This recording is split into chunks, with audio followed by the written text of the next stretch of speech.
Bonjour à tous. Aujourd'hui, je vais vous parler d'une caméra, dissimulée dans un chargeur à induction, un véritable chargeur à induction. C'est une caméra avec accès à distance, donc quel que soit l'endroit au monde où vous serez, vous pourrez visualiser ce qui se passe chez vous en votre absence, ou au bureau, ou où vous voudrez.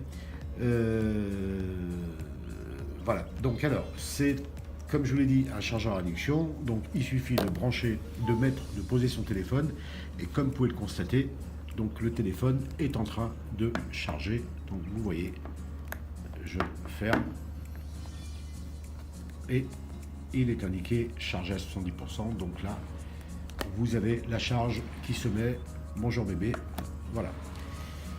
Donc, ce chargeur, vous avez le bouton on-off, vous avez l'indicateur LED, l'emplacement micro SD, à savoir que l'indicateur LED, je vous montrerai tout à l'heure comment on fait. On a la possibilité de l'éteindre depuis la caméra, et vous avez le bouton pour réinitialiser la caméra en cas de bug ou autre, si vous voulez vous changer de box ou l'installer ailleurs, ce que vous voudrez, peu importe. Il suffit d'appuyer 20 secondes là-dessus, sur ce petit bouton, pour réinitialiser totalement la caméra, configuration d'usine. Voilà, donc cette caméra vous permet d'avoir un accès à distance, quel que soit l'endroit au monde où vous êtes. Elle vous permet de charger un téléphone mobile qui est compatible, un smartphone qui est compatible pour les chargeurs à induction, à partir de l'iPhone 8, quasiment tous les Samsung. Dans tous les cas, même si votre téléphone n'est pas compatible pour charger avec ce type d'appareil, aucune importance, il suffit simplement de vous acheter un petit module. D'ailleurs, on va les proposer rapidement, puisqu'on a énormément de demandes sur ce produit, de rajouter un petit module permettant de rendre votre téléphone compatible avec le chargeur induction. Voilà, donc pour commencer à installer ma caméra, donc je vais ouvrir les paramètres Wi-Fi de mon téléphone. Donc là, j'ai ouvert les paramètres Wi-Fi de mon téléphone. Vous avez la ligne, le réseau de la caméra qui apparaît, donc qui s'appelle KDABE, etc. Donc il suffit de cliquer dessus, d'attendre que le réseau de la caméra, la ligne de la caméra s'accroche bien à mon téléphone. Il va être indiqué, généralement ça prend une trentaine de secondes, il va être indiqué réseau non sécurisé ou pas de connexion internet ou ce que vous voudrez, ce qui est normal puisqu'on n'est pas sur le réseau internet, mais on est sur le réseau de la caméra en direct. Voilà, donc je quitte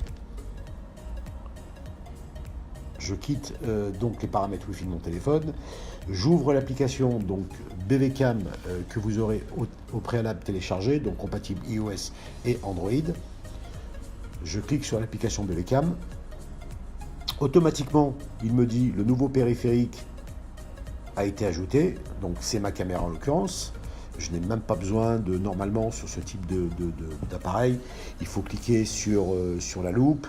Vous allez voir une nouvelle caméra, vous cliquez dessus et la caméra est en ligne. Là, automatiquement, elle se détecte sur le téléphone et donc là, vous êtes en ligne. Donc je clique au milieu.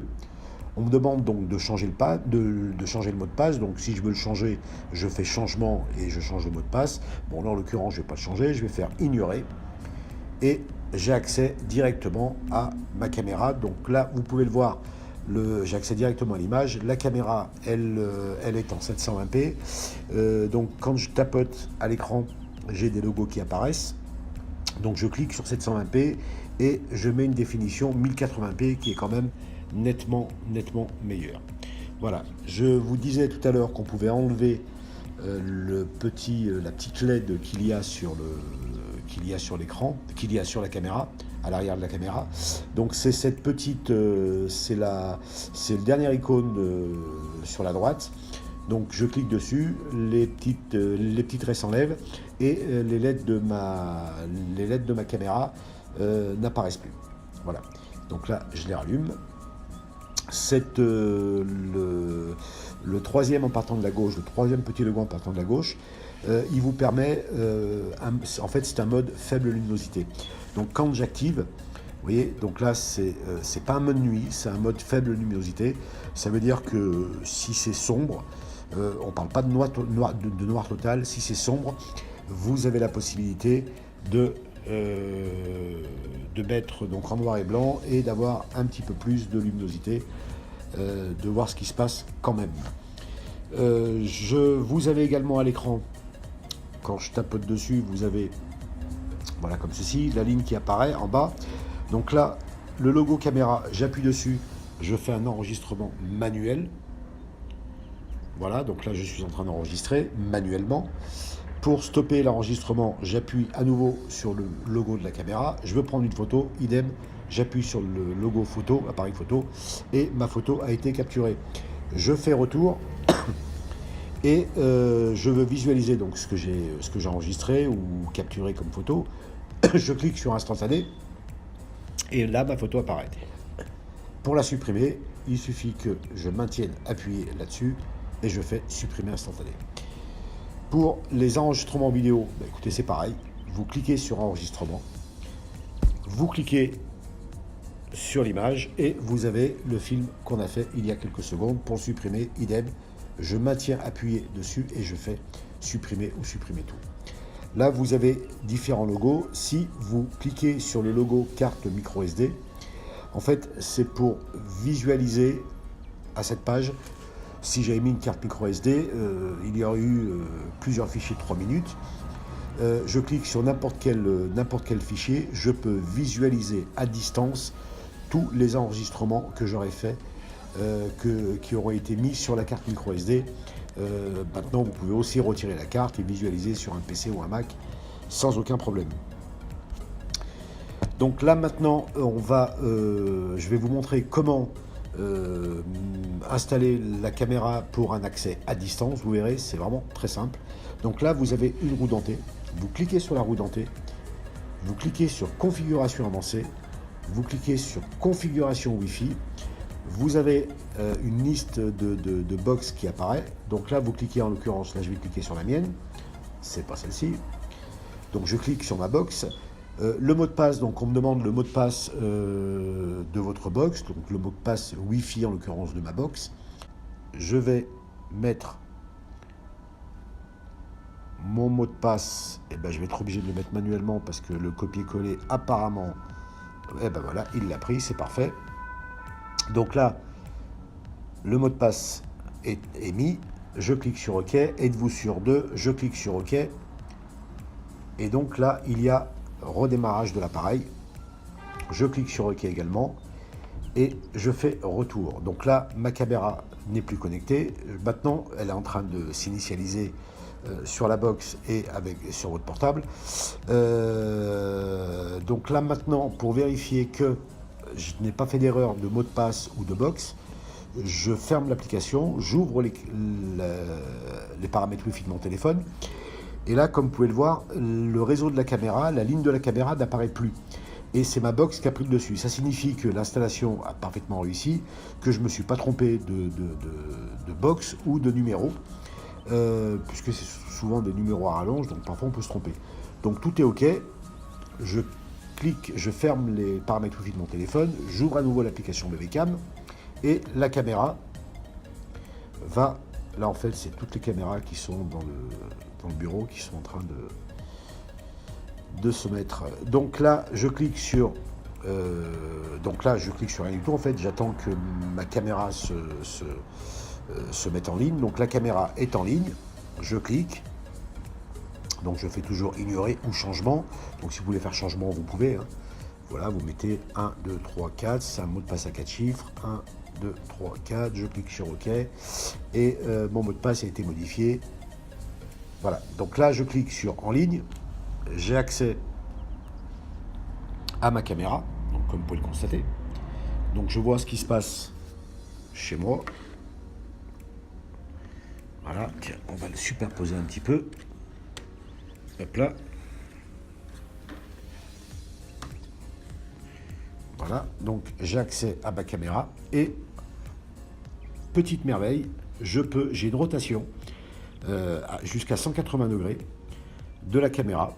Je peux aller à gauche à droite jusqu'à 180 degrés, ce qui me permet de visualiser une grande partie de la pièce. Voilà. Maintenant, je vais vous montrer comment activer le mode détection de mouvement, comment régler l'heure sur les vidéos, et si je mets une carte micro SD, comment paramétrer la carte micro SD. Donc toujours, je clique sur la roue dentée, je clique sur configuration avancée. Donc dans un premier temps, réglage de l'heure, je fais synchroniser avec l'heure du téléphone. Je fais OK, je valide toujours par OK, autrement la commande n'est pas prise en compte. Donc là, les vidéos, il sera inscrit sur les vidéos l'heure à laquelle la vidéo a été prise et pas une autre heure. Configuration enregistrement carte SD, je clique dessus. Donc là, en l'occurrence, bon, carte SD non détectée, normal puisque j'en ai pas mis.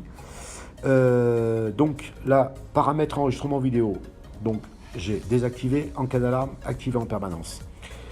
Timing record, mais ça, je vous en parle pas. Activé en permanence ou en cas d'alarme. Donc si je veux que les enregistrements se fassent exclusivement en cas d'alarme, je valide en cas d'alarme et je clique sur OK pour valider la commande.